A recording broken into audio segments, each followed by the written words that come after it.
Hello, and welcome to tonight's virtual talk at the National Gallery of Canada in Ottawa.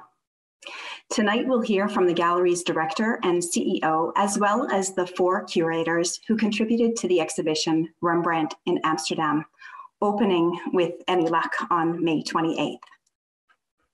Tonight's talk is titled Rembrandt in Ottawa, New Context, New Perspectives. My name is Andrea Gumpert.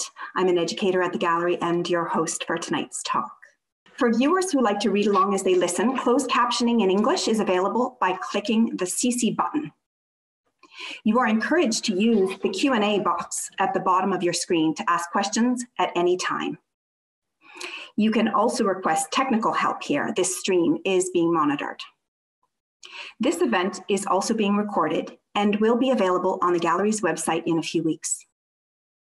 Now, I'd like to take a moment to express my gratitude and acknowledge that the National Gallery is located on the traditional and unceded territory of the Algonquin Anishinaabe.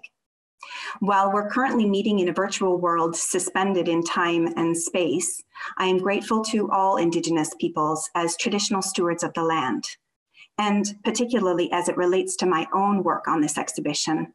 I am thankful to be guided in Indigenous ways of thinking to expand my own perspective. Tonight's presentations will be delivered by the 4 collaborating curators for the Rembrandt in Amsterdam exhibition.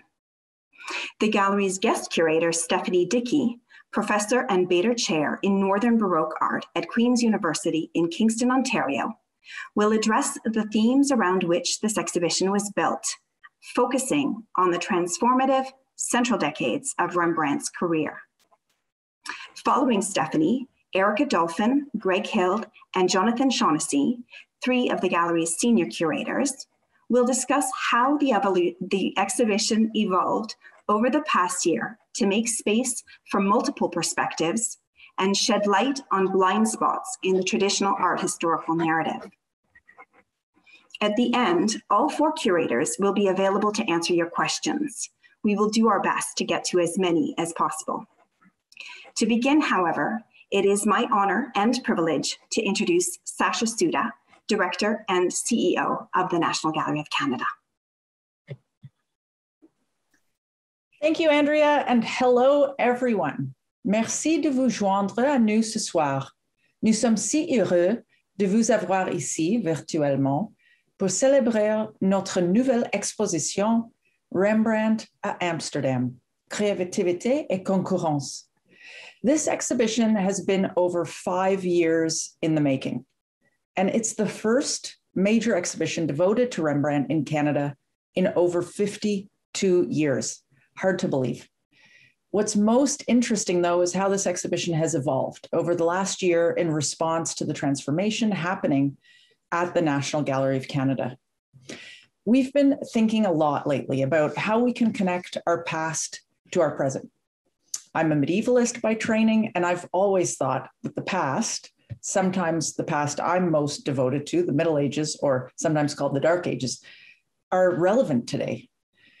And as my colleague Andrea mentioned in her land acknowledgement, le musée est situé sur le territoire non cédé de la nation algonquine. The gallery is located on the unceded and unsurrendered territory of the Anishinaabe Algonquin Nation. This land has been cared for long before this period that I felt was so far away, the Middle Ages, but it's been cared for and lived on by Indigenous communities for millennia.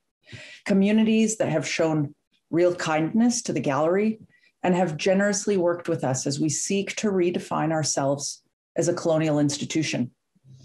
This deep dive endeavor over the last year resulted in the gallery's first ever strategic plan. Not the thing you want to open a much more compelling art talk with, but this plan outlines our commitment to reconciliation, to diversity and inclusion, not only over the next 5 years, but far beyond that. As part of this work, we've been thinking very carefully about how Rembrandt and the Old Masters and our roots as colonial art institutions figure into this narrative. How do we honor this place? How do we connect across time and place and tell these stories that straddle the past and the present? This exhibition will explore Rembrandt's career in the context of the lively art market in Amsterdam, bringing his paintings, his drawings and prints, so beautiful, so once in a lifetime to see, into dialogue with stellar works by 20 other artists who were his friends, his followers and rivals. Work and relationships that have been brought to life through the incredibly hard work of scholars, and particularly led by Dr. Stephanie Dickey in relation to the show. But at the same time, we'll be integrating into the exhibition new works by Indigenous and Black artists based in Canada, thinking about this place, this moment, and how it roots to the past of Rembrandt, but far beyond that too. This inclusion will allow us to bring multiple voices to the table and to contextualize the period in which Rembrandt lived. It will help us see how he's ever present and ever relevant, how the past comes back to life over and over again if we let it. Through this exhibition, we're hoping to build bridges between the past and the present, to shine a new light and perspective on Rembrandt as an artist, and to create moments of discovery and intrigue for the communities that we exist to serve. It's a bold new direction for us and the start of many great things to come under our new strategic plan and vision for the National Gallery as it moves into the future. My colleagues are going to explore all of this and more very shortly. We couldn't have gotten here without amazing and complex and courageous conversations. Before I hand it off to them, though, and they give you a peek at what they've been working on, I'd like to thank the supporters of this exhibition, without whom it would be impossible to do such an ambitious project. Bader Philanthropies, Inc., Packard, and Touchstone Exploration, as well as our partners, the Embassy of the Kingdom of the Netherlands in Canada, and the Canadian Tulip Festival. Right now, I'm waiting for my Rembrandt tulips to bloom in my front yard. They're coming a little later than my neighbors. We're also honored by the co-patronage of His Majesty, the King of the Netherlands, and the Office of the Governor General of Canada. Without further ado, it is my pleasure to introduce the rock star, guest curator, Dr. Stephanie Dickey, who is among many things an internationally recognized authority on Rembrandt and the 17th century as it comes to Dutch art and history. She's done remarkable work on this exhibition, and we're grateful for her contributions. Over to you, Stephanie. Thank you very much, Sasha, for that warm introduction. It's been a real pleasure to work with so many wonderful colleagues at the National Gallery on this project, and also at the Städel in Frankfurt, and with our lending partners. And I have to say, I just can't wait for opening day. And let's hope that's May 28th. So to begin, Rembrandt van Rijn is a Dutch artist whose work has fascinated art lovers for nearly 400 years. Dozens of books and exhibitions have examined his art and life, but there's always something new to discover. As Sasha explained a minute ago, Rembrandt in Amsterdam is the first exhibition to focus on the transformative central decades of Rembrandt's career in the context of the lively art market of 17th century Amsterdam. It's also the first Rembrandt exhibition ever organized by the National Gallery of Canada. Beginning in October, it will go on to our partner institution, the Städel in Frankfurt. For the National Gallery, this is an opportunity to shed new light on the context and meaning of this intriguing painting from the gallery's collection. It was completed by Rembrandt 1632 or 3, just when he was in the process of moving from his birthplace of Leiden to Amsterdam. We call this painting simply Old Testament heroine because Rembrandt has left us with a mystery. The figure's rich costume identifies her as a historical character, but there's not enough evidence to be sure exactly who she is. Esther, Judith, Bathsheba, or even a figure from Roman history, such as Sophonisba.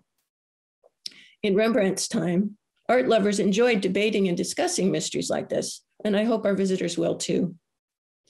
In this painting and many of the other wonderful works we have to show you, you can find qualities that have endeared Rembrandt to museum goers for generations. The artful brushwork with which he describes forms and surfaces, the dramatic play of light, and the sense of emotion and interiority. This woman's direct gaze makes us curious to know more about her.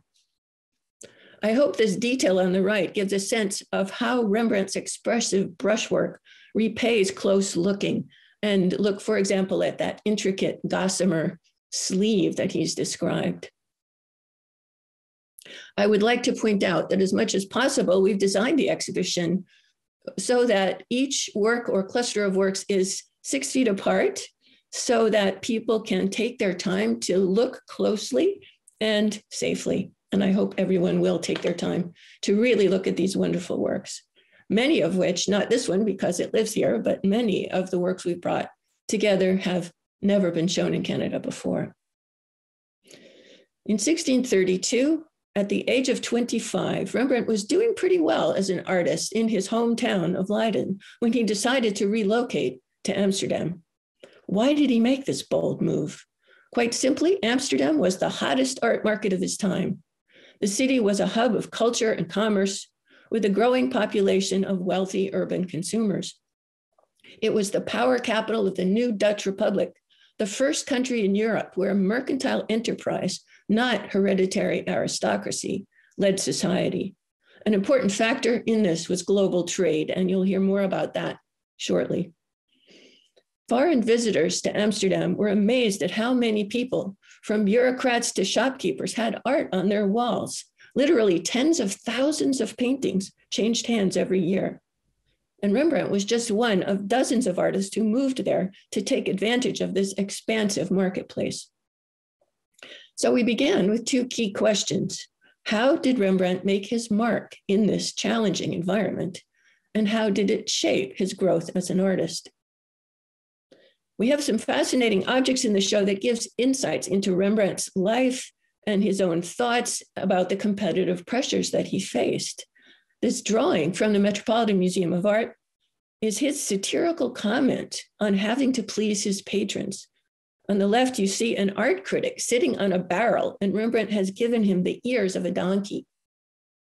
In the center of the screen, you see a little brass medallion, no bigger than a toonie, which Rembrandt received in 1634 when he joined the St. Luke's Guild, the artists' trade association in Amsterdam. And I have to say, in spite of all the fabulous works of art we're bringing together, I love this little object and the fact that we can show it, a personal possession of the artist, something he probably carried around in his own pocket. We also have a letter written in his own hand. And to learn more about that, I would direct you to our wonderful exhibition catalog, which is available through the gallery and other providers. Rembrandt tells his own story through his self-portraits. He is really the original master of the selfie, recording his own face more than any other artist of his time. And in these 3 etchings, you can see 3 different stages of his artistic identity. He's a cocky young dandy on the left, just about at the time that he moved to Amsterdam. A mature, successful, fashionable painter in the center, adopting the guise of a Renaissance gentleman. And at the right, a printmaker busy at work. Several of the people in Rembrandt's life also appear in his work as models. Here you see his wife, Saskia van Uylenburg, in this luminous painting on the left from the National Gallery of Art in Washington, and as Rembrandt's companion and muse in another etched self-portrait.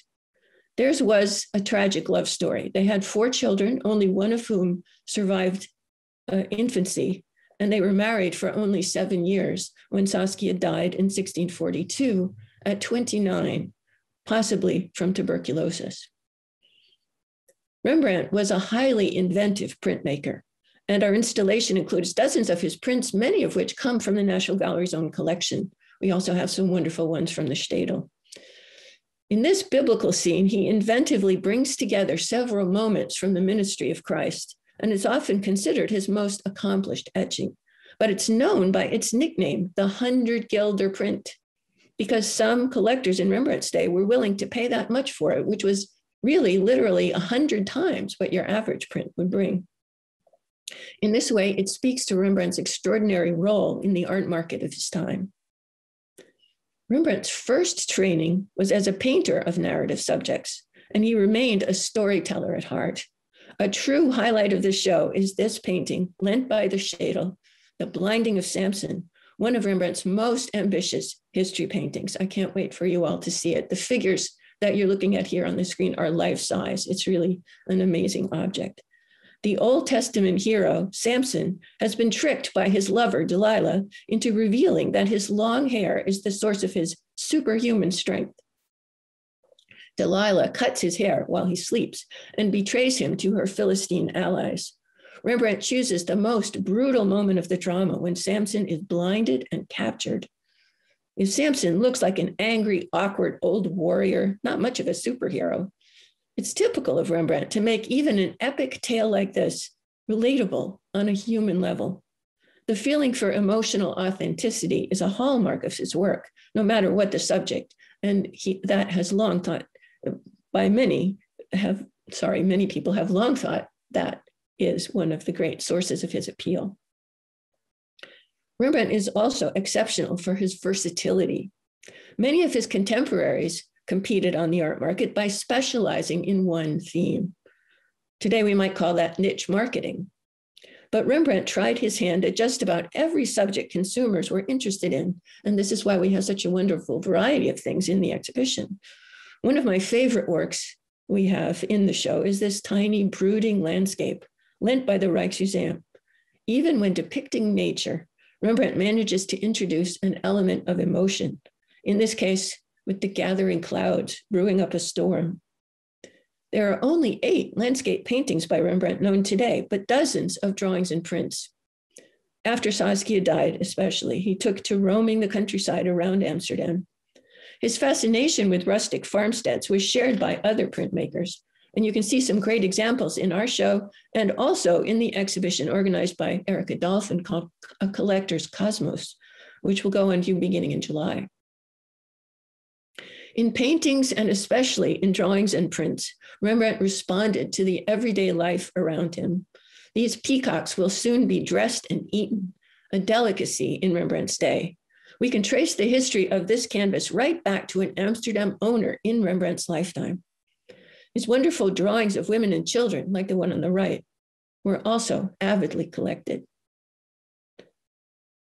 For many people, Rembrandt will be the star of the show, but I'm equally excited about the visual conversations we've created between his works and stellar examples by around 20 of his talented contemporaries, and now also by some wonderful artists of our own time.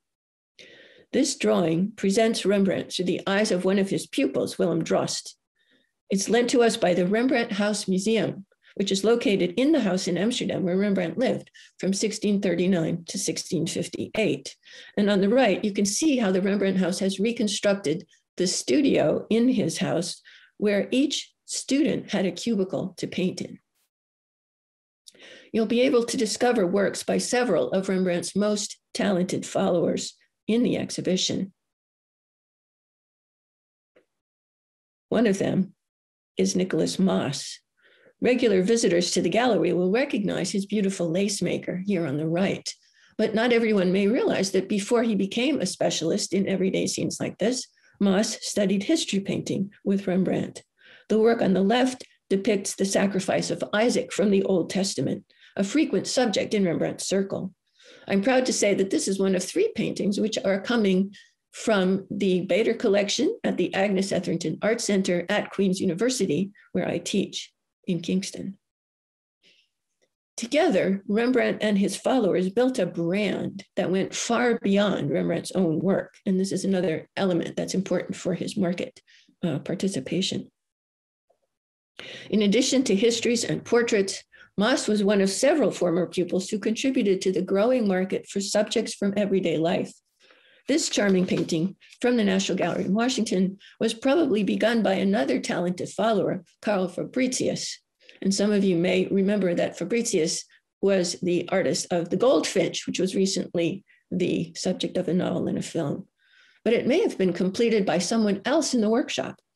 Questions about who painted what have circulated ever since Rembrandt's lifetime, and they still keep art historians busy. There are many paintings in public and private collections that follow Rembrandt's style so closely that it's difficult to tell the difference. If you visit the gallery this summer, you'll be able to learn more about the attribution history of some of the gallery's own paintings related to Rembrandt. A key point about the Amsterdam art market is that while Rembrandt and his associates were building their brand There were plenty of artists who were ready to offer appealing alternatives. This is why our theme is creativity and competition. This is one of my favorite combinations. Two scenes from the story of the infant Jesus and his family, both painted around 1647 in very different styles. The one on the left by a Rembrandt student, Samuel van Hoogstraten, the one on the right by Jan Baptist Weenix, an artist who had been to Rome and made a specialty of setting his subjects in warm Italian landscapes. As time went on, more and more consumers began to prefer this brighter, sunnier approach to color and light. Portraits, just as they do today, were widely popular for commemorating special occasions or personal successes. We have a brilliant range of portraits that trace the evolution of taste through several generations of Amsterdam art lovers. In the 1630s, the first decade of Rembrandt's career in Amsterdam, he captured the top of the market with lively portraits like these. A defining characteristic is the sense of movement and atmosphere that gives the figures both physical and psychological presence. By the 1640s, affluent patrons were looking for a bit more glamour. This stunning pair of portraits is the work of Govert Flinck, who is arguably Rembrandt's most successful follower. Flinck adopted from Rembrandt the illusionistic format, with the figures leaning into the viewer's space, but he amplifies the sense of elegance and panache. By the time these portraits were painted in 1645, Flinck had gone from being a follower of Rembrandt to a serious rival. In figure studies, Rembrandt often blurs the line between portraiture and fantasy, using elements of costume and setting to transform his models into characters from history or myth. The model on the left is probably the same woman who posed for our Old Testament heroine. We don't know for sure who she is, but we do know that the intimate portrait on the right represents Rembrandt's later life partner, Hendrickje Stoffels. These two paintings were created about 22 years apart, and I think even in digital images, especially if you maybe put your nose up close to your screen, you can see how Rembrandt's style evolves. His brushwork changes from meticulous to broader and more suggestive. This is another factor that makes Rembrandt distinctive. He never stopped trying new things. By doing this, he fell out of step with prevailing fashion. In 1656, he went bankrupt, and Hendrickje set up a business to help him through it. Hendrickje died in 1663, probably as a result of an epidemic that swept through Europe that year, much as COVID is doing right now. Rembrandt may be an artist for the ages, but his art is also a product of its time. In many ways, Dutch mercantile culture set the stage for the globalized consumer society we live in today. For example, the Dutch pretty much invented the stock market, and for the first time, middle-class citizens could become investors.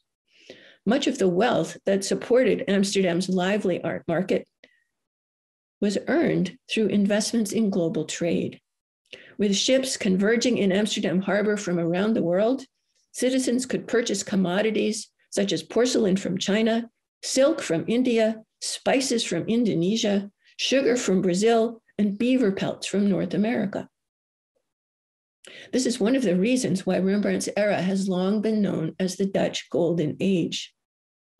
However, today, historians are bringing a new and much needed revision to that perspective, more inclusive and multivocal.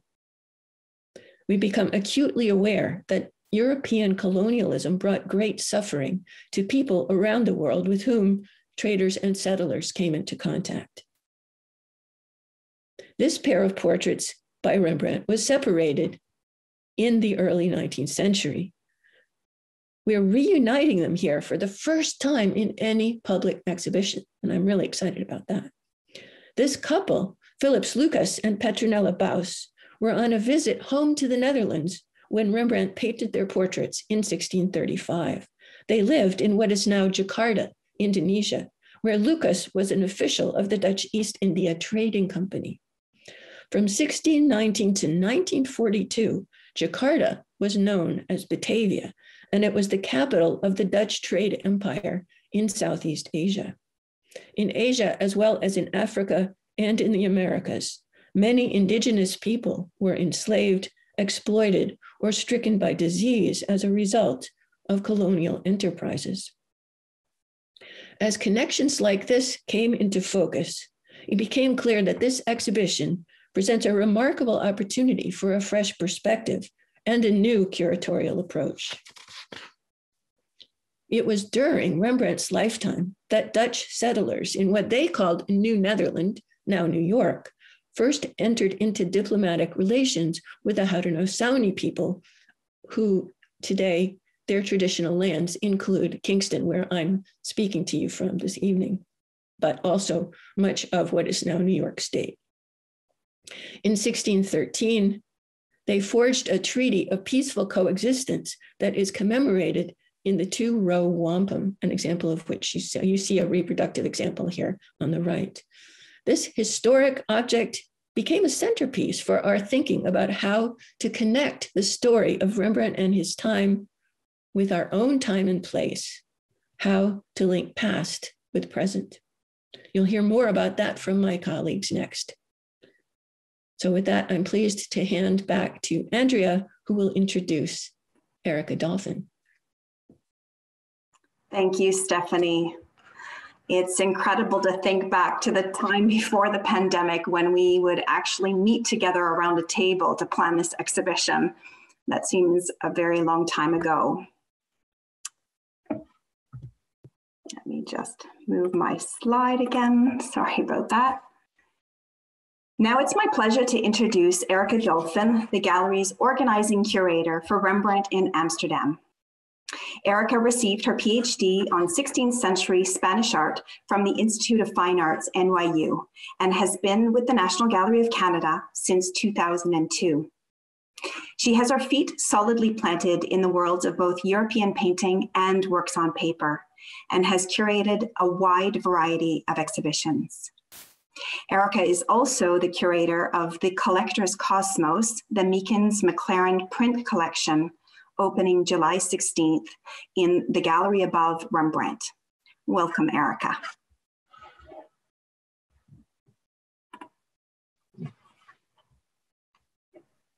Thank you. Thank you, Andrea. Welcome, everyone. I'm really excited to be here to tell you a little bit about what's been going on in the past year and more. About a year before COVID-19 struck and we all started working from home, many of us at the National Gallery began asking ourselves a number of questions. What does it mean to exhibit Rembrandt in Ottawa in 2021?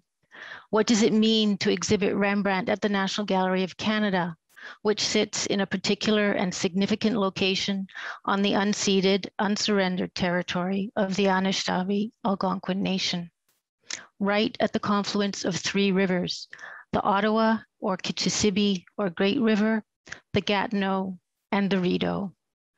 An ancient meeting point and trading spot, now called Ottawa, which derives from the Algonquin word Adawe, to trade. How do we at the National Gallery connect the past to the present? What was going on Turtle Island at the very same time Rembrandt was busy making his career in Amsterdam? What and who paid for the Dutch 17th century economic boom and the great flourishing of art? The original conception of the exhibition, focusing on Rembrandt, his career, along with that of his colleagues, in the booming port of Amsterdam during the first decades of the 1600s, made perfect sense in the National Gallery of Canada's long tradition of producing exhibitions of European artists who excelled in their domains. But in the 21st century, it is clear there is much more to discover. We have always known that the tremendous wealth that paid for the great flourishing of the art market, the one that made Rembrandt's career possible in 17th century Amsterdam, was due to the success of the Dutch mercantile economy, which was based on its growing stronghold of a vast network of global trade. But historians of Western art have only rarely paused to consider the human cost of the Dutch colonial project. Hundreds of thousands of peoples from West Africa were enslaved, torn from their homes and shipped across the ocean in unimaginably horrendous conditions to be sold, if they survived, to work on sugar, coffee, and tobacco plantations and in other exploitative labor practices. The Dutch East and West India companies established trade routes across the Atlantic and Indian Oceans. Oh, could you just go back to the previous slide, Andrea? Thank you. Established trade routes across the Atlantic and Indian Oceans and into the Pacific. They transported and traded, as Stephanie already mentioned, a wide variety of items: sugar, coffee, spices, leather, grain, tea, precious metals, porcelain, silk, and of course, enslaved peoples. On the map, you will note that the Dutch landed and settled not far from here in Upper New York State. There, they entered into trade agreements with the local peoples, most notably the Haudenosaunee in 1613, with whom they made a treaty based on mutual respect, a treaty commemorated in the two-row wampum. While the Dutch trade routes shown here represent about 200 years of history, indigenous trading works had extended throughout Turtle Island and formed part of well-established market economies long before the arrival of Europeans. The Algonquin peoples lived in the Ottawa Valley at least 8,000 years before Samuel de Champlain arrived in 1613. And the map inset shows some of the indigenous trading routes in the Northeast, but they represent only a small fraction of what existed in the Americas. The dilemma often in a museum of traditionally defined fine art is that the darker histories of the past are not often represented, at least not explicitly, in the art produced for the elites or the rising middle class as we find in the 17th century Dutch Republic. These subjects are not seen in the paintings paid for by those who profited from the global mercantile economy. Here we have two great examples of portraits by Rembrandt's competition in Amsterdam, Jan Lievens and Bartholomeus van der Helst, of the brothers Adrian and Jacob Tripp. The Tripp family had business interests around the globe.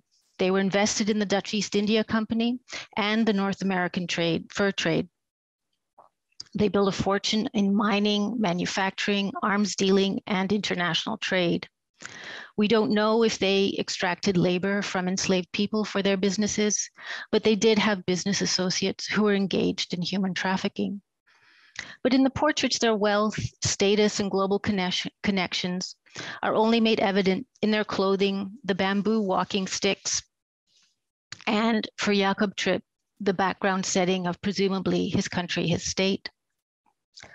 Contemporary artists deal more frequently, critically, and more overtly with the subjects of power, economic forces, and social realities that are typically elided in more historical works. And as you will see shortly, we have included a number of contemporary works in the exhibition in order to bring many of these so-called hidden histories to light in an evocative way. But in order to paint a broader historical context, we invited, in concert, the curatorial department, in concert with our education department, specialists from outside the gallery to explore the art of Rembrandt and his contemporaries in 17th century Amsterdam, and to write wall texts in their own voices. We invited Joanna Joachim, Black feminist art historian, and Gerald McMaster, director of the Wapata Center for Indigenous Visual Knowledge at OCAD University in Toronto. We invited them to speak from their particular perspectives and through the lenses of their knowledge. And they looked at the art and the social and political and economic conditions of life in the rising global power of the Dutch Republic and reflected upon how many of these issues echo still in our lives today. I will give you a sense of what they had to say since they could not be here with us tonight. Joanna Joachim describes the history of slavery and raises important questions. She underlines that people were transported and trafficked much as if they were inanimate commodities, just like sugar and coffee. Gerald McMaster ranges broadly and begins by pointing to the coincidence of Rembrandt's birth in 1606, coinciding with the earliest contact of the Dutch with the indigenous peoples on Turtle Island. and that the first Dutch trading post was established in Fort Nassau, New York in 1614, not that far from here. Throughout his text, he asks us to consider how dramatically different the worldviews of these two peoples born on the opposite side of the Atlantic Ocean would have been. Joanna asks, what would have been? What could have been? While Dutch artists flourished, she says, during the era of slavery, producing a rich culture and leaving wonders to behold centuries later, the opportunity to do the same was stripped from the enslaved. How many master artists were lost?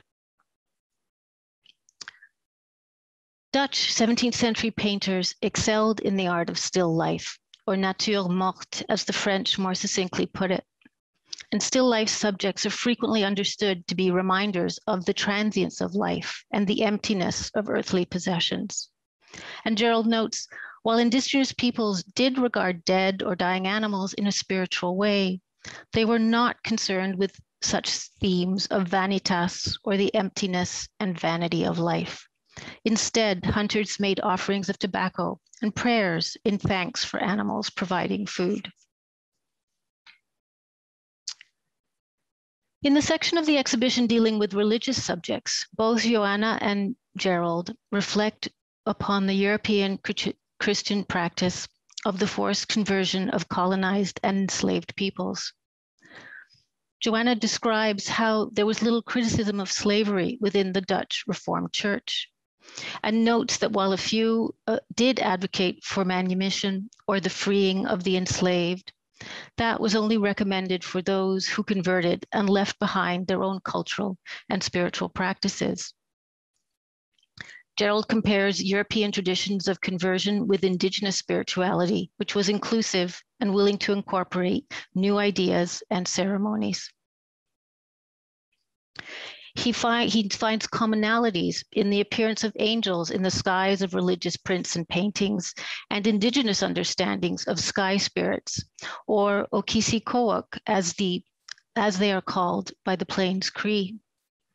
In both traditions, you can find the interaction of humans with the otherworldly, whether in the shape of angels coming down to earth or shamans and medicine people associating with the spirit world.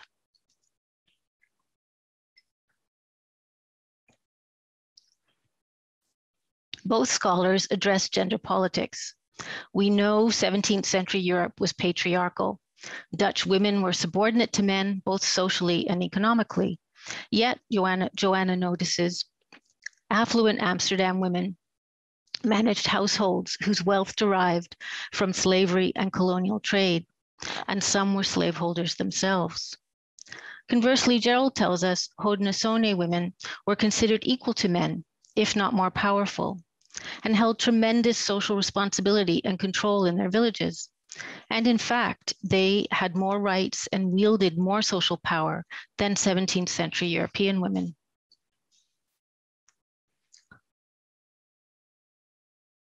I really enjoy how Gerald finds great stories in the details of the paintings, stories that connect interesting realities on both sides of the Atlantic. We learn how the red draperies in the portrait pair by Govert Flinck tell us more about the sitter's status than the jewelry, their clothing, or even the architecture. The striking curtains owe their vibrant scarlet color to cochineal, an insect imported from South America, where it had long been used by the indigenous peoples to make a red dye. And the same dye probably accounts for the color of the dress in Rembrandt's unidentified portrait, which you see next to the Flincks. A more sobering link from the present to the past is found in this very personal and tender portrait of Hendrika Stoffels, Rembrandt's life and business partner for the second half of his life, who remained with him until she died, possibly of the plague in 1663. The current pandemic reminds us that even in the 21st century, humans remain vulnerable to infectious disease. And we are reminded that Europeans arriving in North America brought many such diseases with them, against which the indigenous peoples had no immunity. And some calculate 90% of the indigenous populations of the Americas died from such diseases. Many of the men in the portraits on display wear or carry hats, which clearly indicated status in Dutch society. And hats, of course, were important commodities in the fur trade, which became the basis of economic and political alliances, such as those between the Dutch and the Mohawk. Andries de Graaf was one of Amsterdam's wealthiest citizens and later a mayor of the city. He never traveled to North America, but Gerald imagines what would have happened if he had crossed the Atlantic and been introduced to someone like Kanien'kehá:ka, the Kanien'kehá:ka leader Canaquis, an important figure in the fur trade. The Dutchman would have met his indigenous equal. Both men would have dressed differently, but would have held similar power, each in their own contexts. Throughout his labels, Gerald brings in the personal. When he speaks about the Dutch landscape, he mentions he is from the prairies where the wind is incessant. And he notes how the Dutch try to control nature by harnessing the wind for milling grain and building dikes to gain dry land for farming. Whereas indigenous peoples look for ways to honor nature, seeing the wind and other effects as spiritual and aesthetic forces. And as you will hear from my colleague Greg Hill, who will be speaking next, the two-row wampum, representing as it does the first encounter and agreement made between the Dutch and the Mohawks, an agreement that honored and respected two very different worldviews, became a metaphor for our curatorial approach, our attempt to create a polyphony and not the usual singular institutional voice of authority. And to achieve this, we sought the counsel and contribution of Rick Hill, Tuscarora artist, writer, and curator, and specialist on wampum belts. It's been very exciting to work collaboratively with multiple curatorial and interpretive voices to find new ways to understand and engage with the European tradition, and to connect the past and the present in meaningful dialogue. And I look forward to doing much more of it in the future. Now go back to you, Andrea, to introduce Greg. Thank you very much, Erica. It has been an incredibly challenging time, further complicated by working remotely. But your good humor and dedication to the scholarship of this exhibition has made the experience a positive one for us all.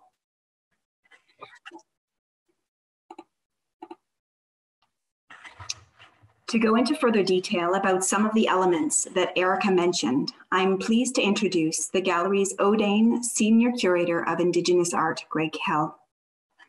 In addition to being a valuable member of the gallery's curatorial team, Greg is an artist and a Kanien'kehá:ka member of the Six Nations of the Grand River Territory.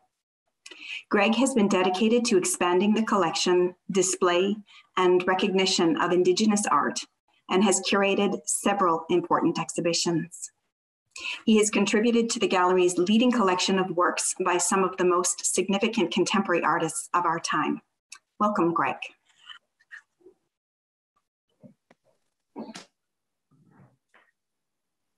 Hi, thanks, Andrea. So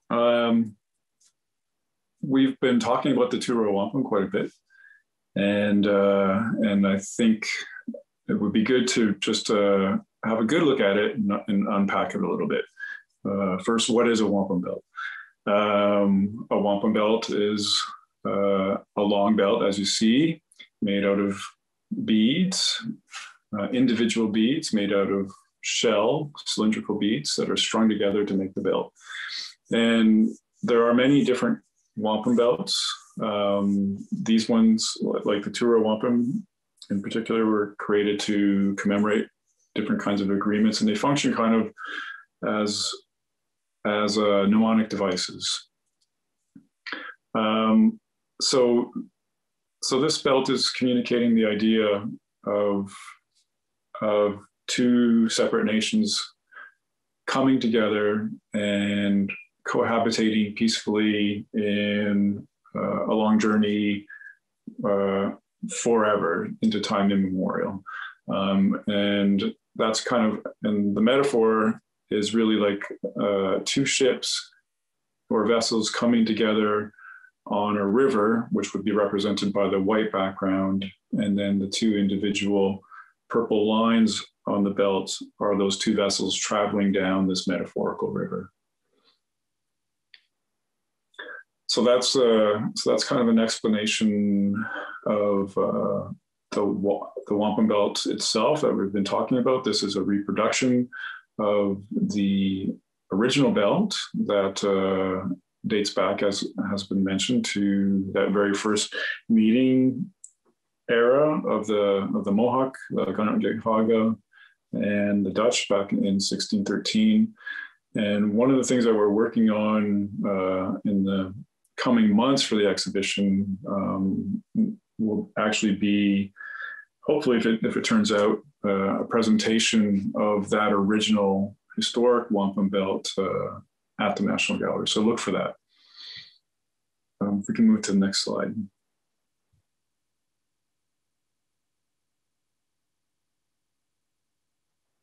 So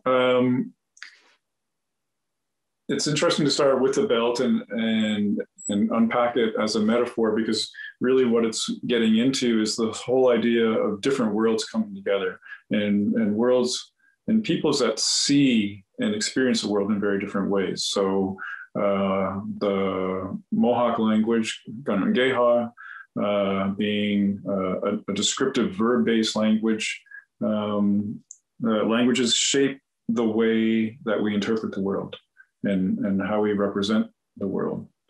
So in order to try to communicate some more of that, to place the visitor perhaps in that kind of experience in entering the exhibition, we're going to do a re-installation of artist Skawanati's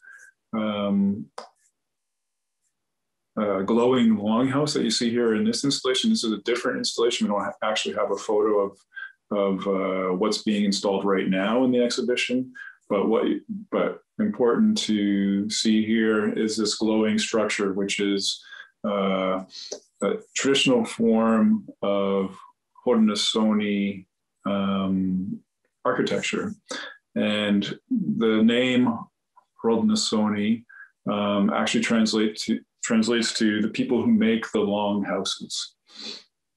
And an idea in the structure of these long houses is the idea of welcoming other peoples, other families, other nations into your metaphorical house. So you could literally extend the rafters of the long house and make it longer and bring other people into that structure, into Haudenosaunee culture in another sense.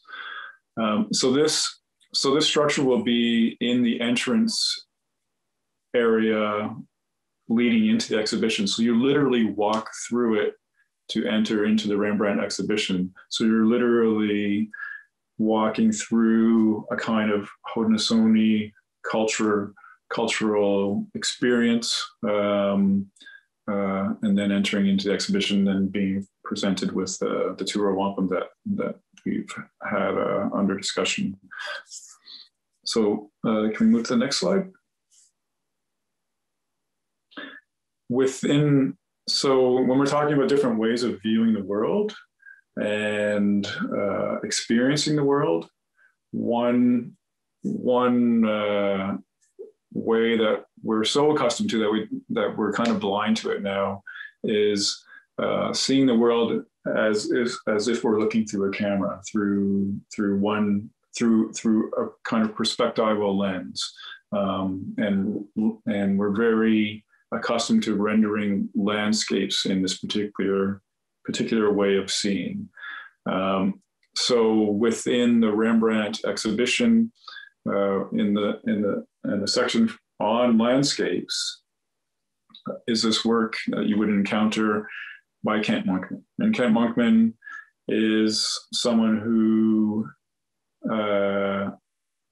really kind of turns the tables on these kinds of representations, and very much works as an artist at critiquing Western art history, ideas of colonialism, and all that. And he does this through his alter ego persona in the paintings, Mischief Eagle Testicle. And she is an active agent in the paintings. And in this particular painting references the North American landscape. And then it kind of romps all through European Western art history. And also includes figures like Lewis and Clark and references to them. And that would be to exploration in the US, so colonization in the US, those kinds of things. So it's very much, I think, an intervention within the exhibition proper. And then we'll move to the next slide. And then at the end of the exhibition, there's a text by Gerald McMaster that references the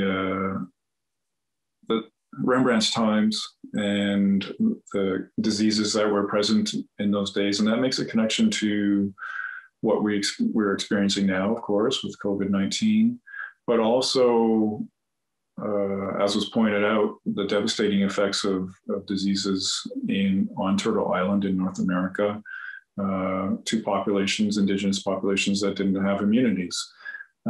So pneumonia and smallpox are here rendered by Ruth Cuthand in an aesthetically beautiful way in beads, but with all of the terror that those diseases carried. Can we go to the next? So thinking about more deeply about wampum as beads, and how wampum shell beads transform through trade to glass beads, like we saw in Ruth Cuthand's works.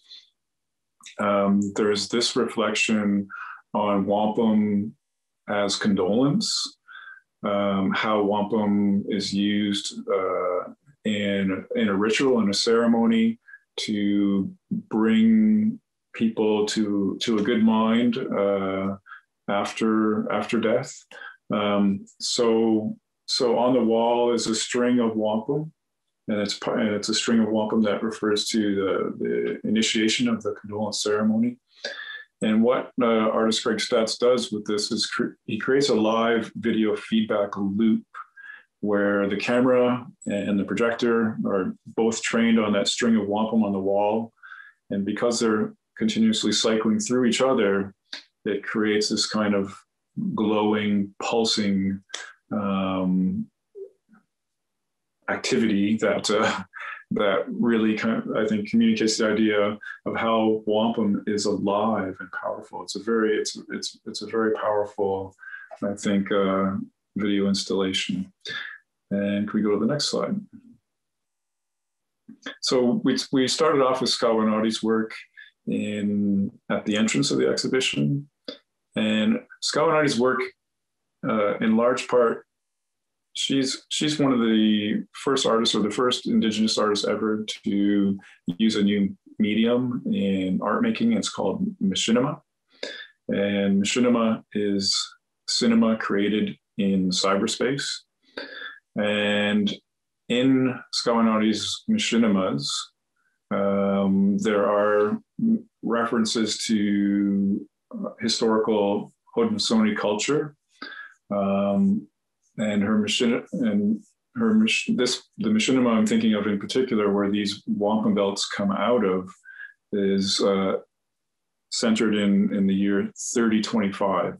So she amazingly brings the distant past and present and distant future together by, again, here you see a replica of a two-row wampum belt but below it is a fibro wampum belt, and that is in recognition of the principles of the Turo being carried into a far distant future, one where we're not only communicating these ideas and values amongst each other on this world, but in other worlds and other galaxies.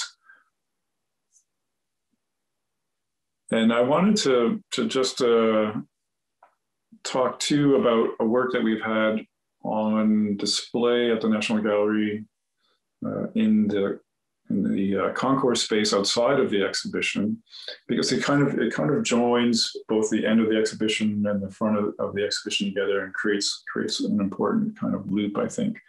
And this is a work by Nadia Mir that was installed in 2013 for the Sagahan exhibition. It was a commission by the National Gallery to do this. And it's a really important work in the sense that it's Nadia is an Algonquin artist. As we know, the gallery is situated on unceded, unsurrendered Algonquin territory. And I really feel that this work, embedded as it is in the architecture of the museum, and having been there as long as it has, that it's really a kind of keystone to much of what we're talking about and how we're working and how we want to go forward. The image on the belt itself, that one row, I can only trace to another belt that is only really described in historical documents. There's no known example of it, but it was a belt actually that was made it was given from the General Anthony Wayne after the defeat of First Nations in what is now Ohio State, as part of the American colonization of the West and opening up of the West.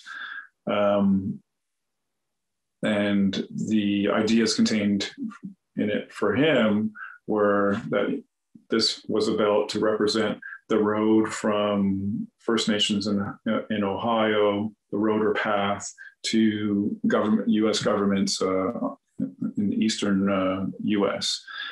So kind of like an opening of a dialogue. And I think that is one thing that carries over into how Nadia is working with this belt, with this image, being that it's coming directly inspired by a statement that was read by a number of kokums of Algonquin grandmothers at Parliament Hill on January 11th, 2013, on the occasion of 1 month of Chief Teresa Spence's hunger strike and encampment on nearby Victoria Island by Parliament Hill, which you may recall she was protesting the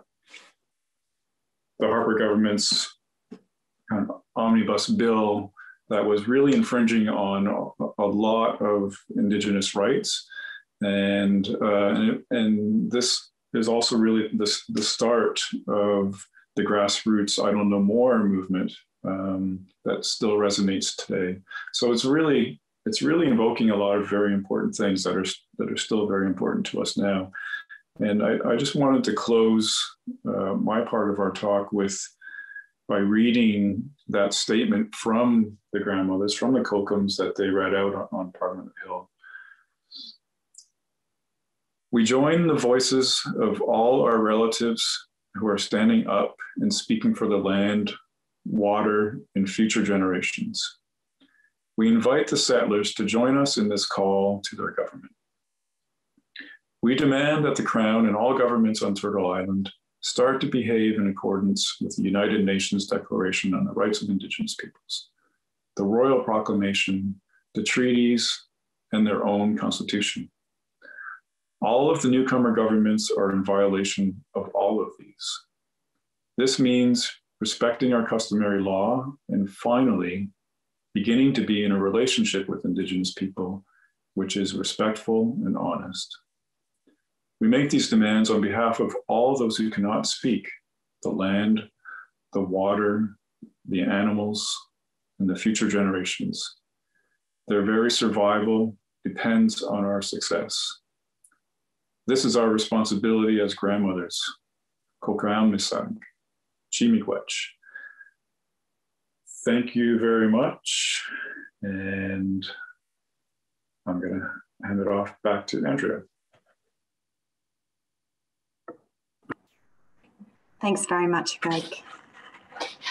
Seeing these contemporary artworks alongside of the traditional artworks by Dutch artists gives me the chance to expand the lens of what I know about Dutch history, and it makes space for what is missing in textbooks. And I think we'll hear a little bit more from a different perspective from our final speaker tonight.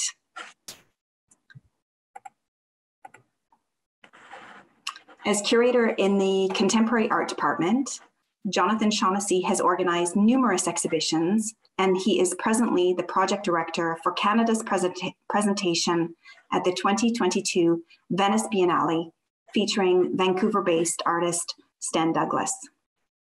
In his spare time, Jonathan also serves as adjunct professor in the Visual Arts Department of the University of Ottawa, and is presently working on his PhD at Carleton University. Welcome, Jonathan. Thank you very much, Andrea. And okay, you didn't stay on my headshot too long. I was going to do a pandemic compare and contrast. So there we are. Thanks, Andrea. And I'm honored to be here. I'm just pulling up my notes as part of this important dialogue and context around Rembrandt in Ottawa. And I owe many thanks to the knowledge and generosity of the curatorial colleagues I am presenting alongside this evening, as well as to the artists with whom I have been grateful to work with and speak about here, namely Marija Kitenge-Banza and Tao Lewis. And I also want to welcome so many people, and I understand there's probably quite a few watching from Europe and Holland, so it's very late there. So, so thanks for staying with us. So the artists I'm going to speak about right now bring this dialogue around Rembrandt to that place between the Americas, Europe, and Africa known as the Middle Passage, of which there's been notable discussion already, if not directly by that name. The term describes the forced voyage of enslaved Africans across the Atlantic Ocean to the New World, one leg of the triangular trade route that took goods, knives, guns, ammunition, cotton, brass dishes from Europe to Africa, Africans to work as slaves in the Americas and the West Indies, and items, mostly raw materials, produced on the plantations, of course, sugar, rice, tobacco, indigo, rum, cotton, etc., back to Europe. We have already heard this term and these histories introduced by Erica within the context of Rembrandt. And it was during this dialogue over this aspect of the exhibition and the focus that Joachim was also bringing to the exhibition that I began to think a lot about the work of an artist, Marija Kitenge-Banza, who is based in Montreal and originally from Kinshasa in the Democratic Republic of Congo. And Banza is known for his multidisciplinary artistic practice that incorporates painting, photography, drawing, video, and installation. Working at what he calls a threshold between reality and fiction, he describes his work as casting a mirror onto the places in which he finds himself by way of exploring the political, social, and cultural realities of all the places in which he has lived. And for him, that means Africa to Europe, where he studied in France, to North America, settling finally in Canada just over a decade ago, I believe. When I approached Marija about the possibility to include his work in the Rembrandt exhibition after there was much discussion among the collaborative curatorial team, he was receptive and interested. He had originally studied at the Academy of Fine Arts in Kinshasa, where the curriculum extolled Western artistic examples, as is and was the case. In fact, he told me, Rembrandt was one of the first of the European, what we call the European masters that he encountered. So to have his work, and we're looking at one of the first works that the viewer will experience in the exhibition in Rembrandt, about 2 rooms in, 1848 à nos jours, from 1848 to the present, installed within a room of portraits by the Dutch artist, was a unique opportunity. And I'm not sure it was exactly what he was expecting to talk about when I said I wanted to have a meeting to discuss the possibility of working with the NGC. In the work from 1848 to the present, a collection of several hundred teaspoons have been affixed as a grid on the dark blue walls of the gallery.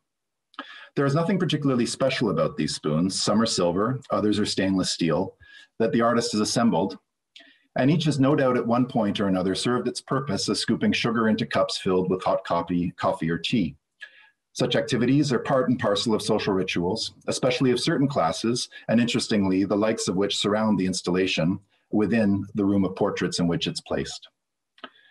And that was through a really an interesting discussion with Stephanie and with Erica and others around where these would really feel at home, as it were, this sculptural installation.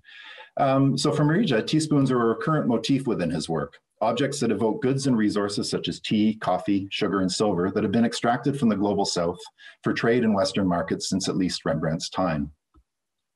Go to the next slide, please, Andrea. And so these particular spoons, I mean, I called them ordinary, but there is something extraordinary about the way that the artist has obtained them. And it relates to a much larger project. And also in the context of the exhibition, relates to systems of trade. So when Marija finds a spoon he likes in the possession of someone, or maybe he's at a cafe, or maybe he's on a residency, he develops a system of exchange where he pays to get the spoon with a currency that he developed called the Mori. I'm showing you some of the currency bills there, which is part of an entire economy and fictionalized organization that he created called l'Union des États, the Union of States. And according to the artist, his Union of States, quote, represents a reflection on the existence of the many political and economic institutions, a questioning on their reality, their usefulness, and their functioning, by reclaiming the codes and rituals of these organizations, namely the United Nations, European Union, African Union, Union of South American Nations, etc., I exert the right to create a union replacing them all since they have failed at their missions. Therefore, I suggest a critical reading of my own colonial experience while inverting its logic. Banza's Union of States is a fascinating project, and I do urge you to look it up. If we can just go back, the next slide, please, Andrew. Within the context of Rembrandt, Marija's spoons also, and this is something that the artist mentions that he quite likes, serve as little mirrors. And in fact, if you look very closely at this image that was taken by my colleague Whitney, you'll be able to see her faintly in it. And it's a perfect fit for this gallery of portraits. The work reflects ourselves back to us and placing the viewer within the histories that Marija's spoons and all of the works within its context recall. Following along with Marija Banza's work in the exhibition, towards the end of the show, the teaspoon returns in an ink and mylar drawing by Banza that conflates these emblems of resource and trade with the human body, in particular the black body. De 1848 à nos jours, coupe d'un bateau négrier, roughly translated as from 1848 to the present, cut or slice of a slave ship. Marija's drawing evokes the horrendous conditions on ships used to transport enslaved Africans across the Middle Passage. The work emphasizes the legacies of slavery and colonialism, that still impact on the artist, his identity, memories, and sense of place in the world. And it's for this reason he titles his works from this series 1848 until today, the date that for him is relevant, having studied art history and living in France for some time, the date that France finally abolished slavery. And the date comes from then till now. He doesn't intend for his drawings and sculptural installations to be seen as memorial images that simply reference back to the histories they present, but rather as an observation that the past continues to inform present day context and is a continual point of both negotiation and renewal for the artist himself, as for many living within the African diaspora, or whose lives have been disrupted by journeys of migration and displacement. And that for the artist is a broader theme that really deals with humanity in general for him. I'm pleased to say that the National Gallery, sorry, not quite there, Andrea, yeah, thanks. I'm pleased to say that the National Gallery acquired Marija's drawing last year, and I'm extremely excited that Rembrandt in Amsterdam has provided the opportunity to showcase this work and this important contemporary voice for the first time at the gallery. Thanks, Andrea. You can go to the. So the next work that I will introduce this evening is not in the Rembrandt exhibition itself, but is the first wonderful piece that the visitor will see leaving the show and come upon in the NGC's voluminous light-filled spaces of the Rotunda. The work is titled Symphony by Toronto-born, Brooklyn-based artist Tao Lewis, which is still in the process of being installed. So I'm sharing a sneak peek of its two central characters. You see a large figure behind, that's Symphony, and the smaller figure that is, which I'm gonna talk about shortly, that I only learned yesterday from the artist, is to be called, and that she's calling Chime. In Symphony, reclaimed clothing and fabrics have been repurposed into an expressive portrait of a mutable being, devoid of gender, that can transmute into blossoms. An exuberant realization of a fictionalized entity brought into being by the hands of the artist, Lewis's sculpture is a welcome complement, if not a beautiful and captivating foil, to the strong focus on classical portraiture in the Dutch tradition presented in this year's summer exhibition. The magazine Flash Art once described Lewis's soft portraits, which is how she refers to these works, as embodying a wayward approach to figuration. However, I prefer the eloquent description given by writer Chiana Reid that, quote, Lewis's practice orbits rather than settles on portraiture. Regardless of the terms, the artist herself has described how she is, quote, interested in using what's available to her, to me, building portraits of the landscape that are also telling stories about Black identity, end of quote. Symphony was originally exhibited at Cooper Cole in Toronto in the fall of 2020 and was over a year in the making at that point. When the National Gallery invited Tao to create a work for the Contemporary Project series in the Rotunda, this became a short discussion as Symphony already seemed an ideal fit for the space. What was still in store was a grand modification of floral garlands to fill the expanse of the Rotunda and its high ceilings, and also to add a second figure that I mentioned. Now, as the artist was working away, day by day, always diligently by hand, she described how all the pieces of Symphony and its palette of pinks, peaches, shades of brown began to grow and enshroud her in the studio. And I showed the image, and I'm going to show another one in a second of Tao Lewis in the studio. It's important to show her in context, which is why we have these wonderful images. And it became a source of material and emotional comfort, a safe space akin to a womb.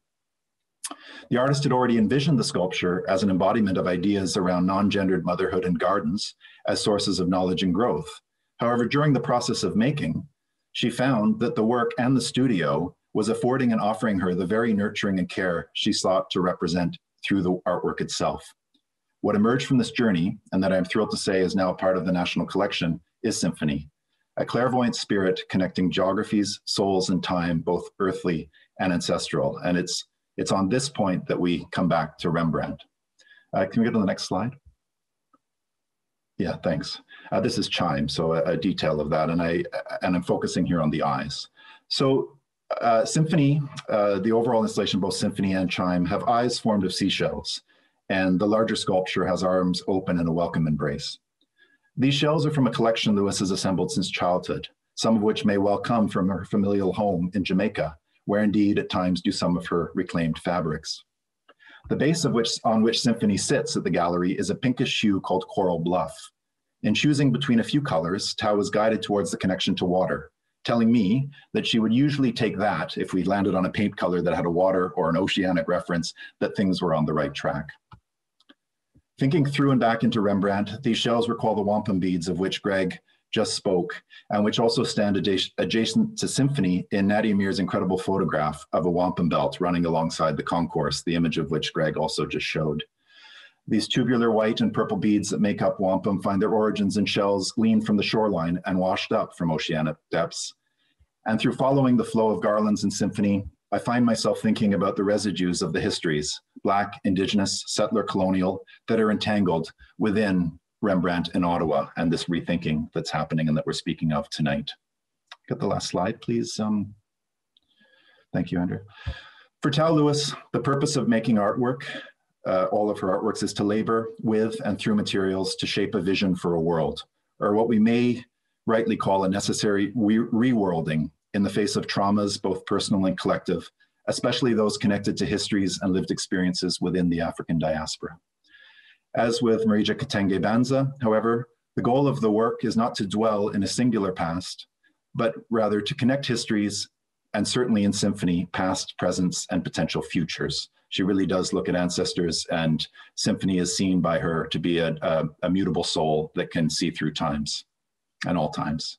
Symphony envisions a world of radical care, self-preservation, and resilience in which joy, freedom, and triumphant love are nurtured and shared. And I think on that note, I'm just really, it's been a thrill to share these wonderful works, and I really hope that everyone will have the chance to see these when the exhibitions and everything on view opens this summer. Thank you very much. Thank you, Jonathan. For myself, this is the first time that I've been able to experience the work of Marie Jabenza and Tal Lewis, so I'm particularly excited to see them when we reopen. I'm going to stop sharing my screen now and invite everyone back onto the screen for our question and answer period. So I'll invite the curators to turn your screens back on. Welcome back. It's nice to see you all on my screen. And I'm just waiting for Stephanie. There we go. I see that there were some folks putting their hands up, and we are monitoring the Q&A. So if you do have a question, put it in the Q&A. I wanted to just kick us off by perhaps posing a question to all of you. And that is really, how has the pandemic impacted the planning of this exhibition? Maybe I can start with you, Stephanie. Do you want to share with us your thoughts? I am very sad at this moment because all these wonderful works that I know, like old friends, are arriving in Ottawa and going on the walls in this fabulous design that Ellen Trasiak has created. And I can't be there to watch because the number of people in the space is strictly limited. So I'm watching vicariously through photographs, and I can't wait to see the real thing. So personally, that's my disappointment at the moment, but I really look forward to opening day. As I mentioned in my talk, we have designed the exhibition with plenty of space between each work so that people can stand there and take their time to look and not be crowded by the person standing next to them. And that, the result of that was that we had to really kind of cut back on the number of objects that could fit in the space. But I think the result is a kind of distillation that works really beautifully. I don't think we lost any of the main points that we wanted to make by doing that. So I would say that was the most important thing. And then, of course, you know, the travel restrictions and all of that are challenging. I am in awe of what an amazing job everyone at the gallery is doing to physically and logistically to pull this off in the midst of this pandemic. And let's just hope that that germ is on its way out and everyone can come and see the fruits of our labor soon. Stephanie, did you know, or maybe Erica, there was a question I think I saw in the Q&A about quarantining the paintings. What's the life of the paintings when they come in? Are they, do we know? I don't know about that. I think, I'm not a scientist by any means. My understanding is that it was discovered quite some time ago that surfaces don't carry the virus as much as the air does. So I think that there isn't that much danger in the paintings themselves. But the one thing that has happened is that normally when a museum sends a precious object in an airplane, it sends a person along to protect it and care for it every minute. And that isn't always possible nowadays because of restrictions on travel. So there is a new system of virtual couriering, which many museums are beginning to use, where there is a video feed so that the lending institution can watch remotely everything that's happening if their person can't be there. So it's how we would have done this without that technology, who knows? We do have a bit of a quarantine for the paintings. I saw in the answers that we got the answer from the project manager that in fact, just from the day of shipping to being unpacked here, it has to be in quarantine for 7 days. Although I do think that the dangers are probably not large for the paintings to transmit the disease. And that's where the problem arose as well, because it's the couriers that we had difficulty getting here, not the paintings, and why we needed to do it virtually. Yeah. Thanks, Jonathan, for hijacking my question. But I'm glad you brought that up. I, too, am really interested in the virtual courier. I wanted to just bring it back to give Erica and Greg and Jonathan, if you like, the chance to answer, how the pandemic has impacted the planning, your own work in planning this particular exhibition. And then I'm going to turn to a question from the audience. Well, I think the main, other than being a bit of a kind of a disembodied installation going on right now, which is very tough not to be there. But I'd say the main thing in the planning is, we're all working from home, and we're all talking either by phone or by Zoom or by Teams. And in many ways, so everything's done virtually, which is trying, but it's also kind of curious. I find that we all work normally we all work in different disciplines. In this, we're working together, but also having to communicate through Zoom or through Teams. We're actually probably talking to one another more than we do when we're in the building. So I'd say that's been advantageous, even though I think it's also been hard working remotely. Greg or Jonathan? I guess I would just say it's a different experience in that, of course, not being able to be physically there. When you're a curator working on an exhibition, you're in the space and you're seeing it develop, and you kind of have this long time lapse of how the exhibition comes together. And it's really hard then to see it as a visitor experiences it. So I'm kind of looking forward to entering the exhibition as a visitor with fresh eyes to see how the works work together and the kinds of dialogues that happen between them. I think it's going to be really rich. I will echo that.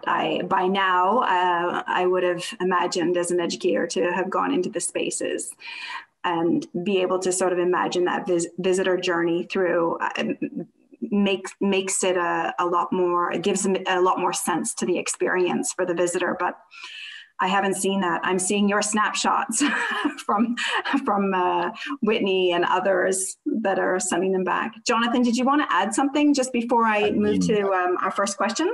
I think we should get to some visitors or some viewers' questions, but yeah, okay. I did have the good fortune to spend a few days in the gallery, because in the case of working with a living artist like Tao Lewis, who was very accommodating to not being able to travel, but I was sort of her eyes, so that was something. But it does add a whole series of challenges. But I think that adaptability is the name of the game right now, isn't it? Yeah, for sure. So forgive me for reading this because my colleague Kirsten is passing them along to me. So a big question for Stephanie, Erica, and Greg. How is it relevant or important to layer today's Indigenous knowledge onto Rembrandt's time?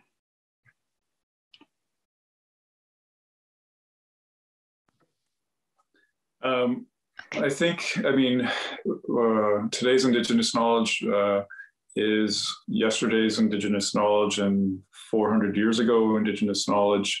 So it's really what we're doing is trying to make those connections between what happened in the past and how it's connected today.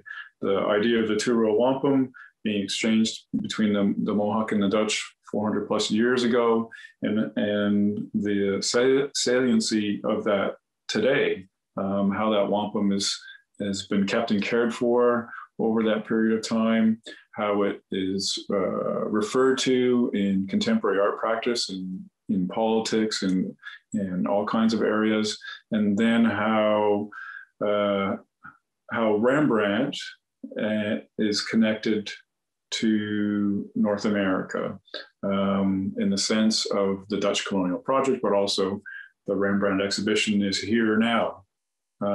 So how do we connect that? These are the connections that we're making. And I think too, like the whole, it's become also a way of curating, you know, not from just the single authoritative voice, but taking into consideration different perspectives, looking at different histories and connecting it. And I think that's just terribly rich. And it kind of opens doors of, you know, not to be telling the same stories over and over again, not always from one perspective. So I think, so that's, you know, actually in how we do our work and the questions we ask. You know, there's for me, from, you know, coming from a European tradition, which is very professional and that's the wrong word, but, you know, kind of not personal. It's all depersonalized. And I think that kind of disembodies us away from how we experience what we're seeing, and looking into the various histories. And I find that quite thought-provoking and an interesting way to work. So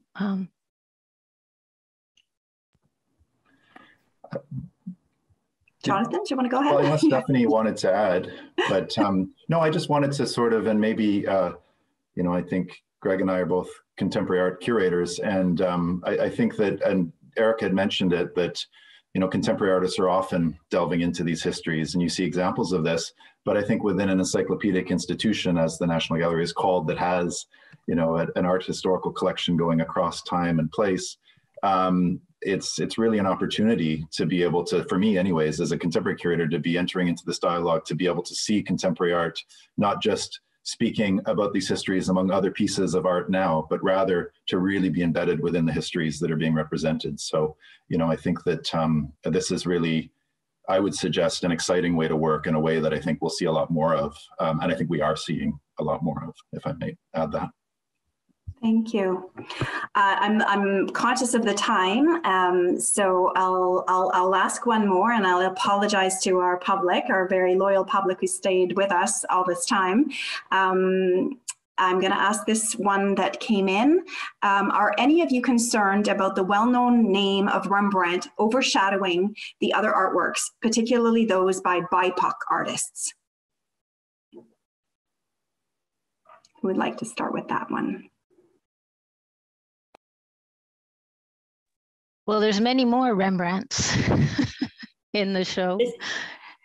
This began as an exhibition about Rembrandt. He is a well-known name. He's been around for almost 400 years. It would be nice to think that the contemporary artists we're bringing into dialogue with him will also be remembered 400 years from now.